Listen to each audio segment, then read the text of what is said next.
धन्यवाद अध्यक्ष महोदया। आज हमारे राष्ट्रगीत के 150 वर्ष पूरे होने पर हो रही महत्वपूर्ण चर्चा में गर्व के साथ एक भारतीय होने के नाते मैं अपने विचार रखना चाहती हूँ। सदन में इतिहास को तोड़ मरोड़ कर पेश करके फिर से मुस्लिम तुष्टीकरण के नाम पर भारतीय मुसलमानों को कटघरे में खड़े करने की कोशिश की जा रही है।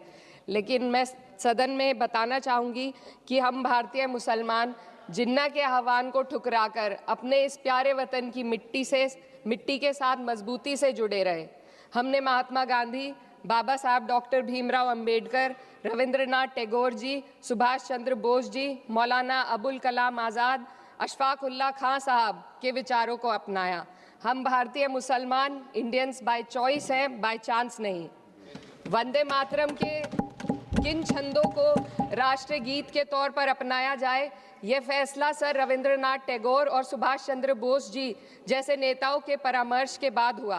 क्या अब हम उन महान नायकों की समझ पर प्रश्न चिन्ह उठाएंगे? उन्हें देश को बांटने वाला और तुष्टीकरण करने वाला कहने का पाप करेंगे? उन महान हस्तियों ने वंदे मातरम के उन छंदों को अपनाया जिन्होंने देश के हर वर्ग, हर धर्म के मानने वालों को एक सूत्र में पिरोने का काम किया। और मैं एक घटना आप लोगों के सामने रखना चाहती हूँ। वर्ष 1998 में उत्तर प्रदेश सरकार के मंत्री रविंदर शुक्ला जी ने स्कूलों में राष्ट्रगीत को गाना अनिवार्य कर दिया था। लेकिन तब के तत्कालीन प्रधानमंत्री अटल बिहारी वाजपेयी जी ने, जो उस समय लखनऊ के दौरे पर थे, उत्तर प्रदेश सरकार के इस फैसले पर नाराजगी जताई और यूपी सरकार ने राष्ट्रगीत को अनिवार्य करने वाले मंत्री को बर्खास्त कर दिया था। अब मैं सत्ता पक्ष से सवाल करना चाहूंगी।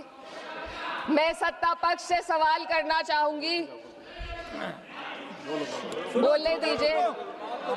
मैं सत्ता पक्ष से सवाल करना चाहूंगी कि जो विजन आजादी के समय के लोगों का था, राष्ट्रगीत को स्वेच्छा पर छोड़ने का, उसी का अनुसरण माननीय अटल बिहारी वाजपेयी जी ने किया, तो क्या वे भी मुस्लिम तुष्टीकरण कर रहे थे?